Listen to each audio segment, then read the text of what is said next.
Well, we can definitely see the emotion right now. So just talk about how important this night, this victory was for you. Man, just saved my job, you know. When the pressure's on, it's on, man. I love it, you know. Just saved my job, you know. Had a great performance, and I'm excited, man. I'm happy. How did that feel coming in? I mean, you were pretty open about it, right? You knew that it was on the line. Man, there's no if and buts, man. You know, you lose 2 in a row in the UFC, you might get cut. They gave me another shot, you know, because I fought injured my last fight, and, you know, the whole Jesse Taylor thing. And they're like, all right, here we go. We'll give you one more. And they finally gave me a freaking MMA fighter, man. My last 2 fights was a blanket. It's like, oh, Kami. I was like, my goodness, man. So then, you know, just a great matchup. And, you know, man, I got plenty in the tank. First UFC win since November 2014. Like, how does that feel to just get the win and just, you know, take me through these last couple of years just trying to, you know, get back in the UFC and get that win again? Man, it's been a rough road, man. 2014, huh? Yeah, that's like 4 years, man. And it was rough, man. It was rough, but God was with me by my side, man, and he just kept pushing me, and I believe in myself, man. I believe, I know how good I am. I've said that. You can look from interviews back in 2013. I know how good I am. It wasn't time yet, man. It wasn't time, man. I believe it's just starting now. Did you expect to finish Chad that quickly? I mean, he had been knocked out, but he's also, you know, he's had some durable fights as well. Not at all, man. I was ready for a 3-round war, man. The plan was, you know, make him think we're going to strike, you know, take it to the ground. You know, his last fight, ever since he moved up to 170, everybody he's fought has danced with him. You know, that's all they did. They danced with him. He hasn't fought a real 170 yet where they can grab him and real feel that 170 strength, you know. And I was much bigger than him. I saw it at weigh-ins, man, and that was the plan, you know. That's what we were going to wear him down, take him down, beat him up, and, you know, it happened. It happened. Did you know it was over the moment you landed that? For sure, man. You know, I said it in an interview before, man. Guys that hit guys like that after a punch like that, they're douches, man. You know, you can see it. You can see, like, somebody falls, their hands are down and they're looking up. It's like, what are you gonna hit them for, you know? If he fell and did this right away, then of course you gotta go for the kill, you know. But somebody falls with their hand down and their eyes, it's like no emotions in the world. I don't care how happy you are, you're able to see that, you know. And, you know, I saw it. I knew it was over. I would think, though, after losses and frustration, it might be hard. I mean, it might be hard, like, to not take out your frustrations on this guy. That's exactly what I mean. You know, I had a lot of it, and I still saw it. So if somebody ever says, "Oh, it's just emotions got to me," they're lying. You know, that's bull. They're lying, and they're just mean. Nice.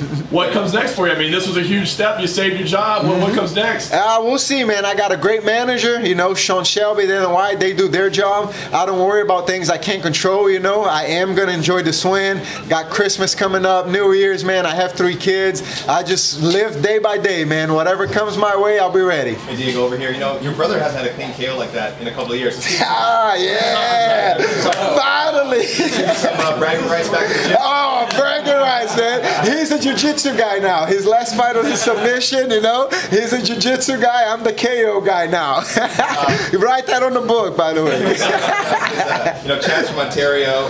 Your other UFC win, which you mentioned earlier, was against a Brazilian in Brazil. Yeah. Is that the key? You go into people's homes? I think so, man. I think so. This was what, my 7th fight?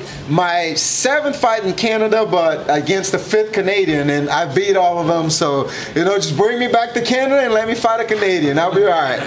You mentioned fighting in Canada. You started your career in the MFC. You know, is Canada still near and dear to your heart? Just of course, man.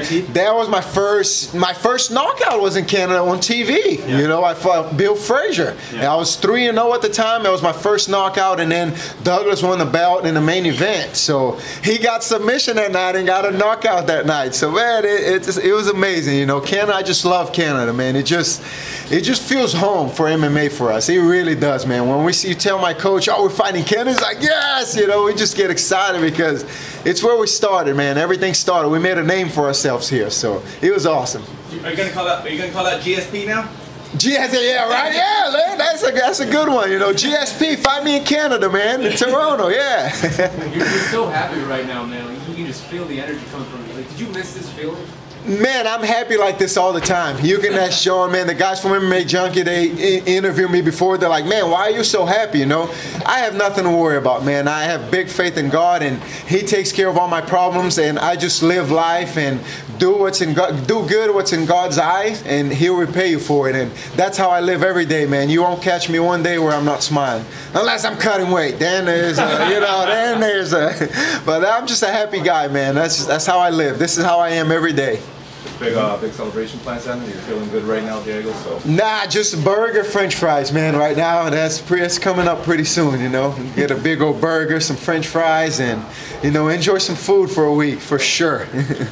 In your post-fight interview, you got down on your knees. It was a bit unclear to us just to hear what you were saying. Were you asking for a bonus? Oh, yeah, for sure, man. I was just telling Dana, you got to put your name out there, man. And then I saw him backstage as well, and I was like, come on, man, you saw it, Got to give him something extra to think about, man. I got the crowd into it. I don't know if you guys could hear it or not, but once I asked him on my knees there, the crowd got into it. I was like, all right, I think I got this, so we'll see. Did Dana say anything to you? He said, man, there's plenty of fights left. I was like, good, but we'll see, This one is following up. This side just keep going to a decision, so we're going good so far. We'll see. What would that extra 50 grand mean to you financially? I mean nothing, man. Like I told you, dude, I have nothing to worry about, man. I'm happy the way it is. If it comes, it's a blessing. If it doesn't, I don't care, man. If it does come, I'll just be helping out a lot more people on Christmas, That's all it means, man. Money's nothing, dude. Money comes and goes. I made a lot of money before. I've had nothing before.